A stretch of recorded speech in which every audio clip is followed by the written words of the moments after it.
Alright guys, sa mapagpalang araw sa inyong lahat. Meron tayong reaction video.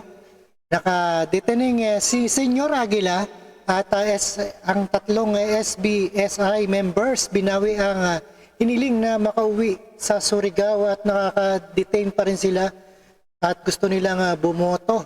At ito nga ay binawi ni J.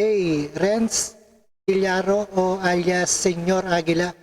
At tatlo pang miyembro ng Socorro Bayanihan Services Incorporated o SBSI ang kanilang kahilingan na makauwi sa kanilang lugar sa Surigao del Norte para bumoto sa barangay at sangguniang bayang kabataan.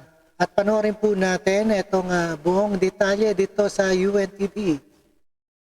Alright, no other further ado. Hilario o Senior Aguila at tatlong pang mga opisyal ng Socorro Bayanihan Services Incorporated na nakadetine sa Senado ang kanilang kahilingan na makaboto para sa barangay at SK elections sa kanilang lugar sa Socorro, Surigao del Norte.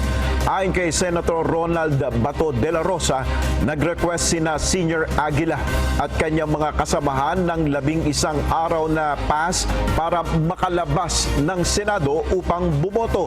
Subalit 2 araw pa lamang 2 araw lamang ang pinayagan sa mga ito dahil sa issue ng seguridad.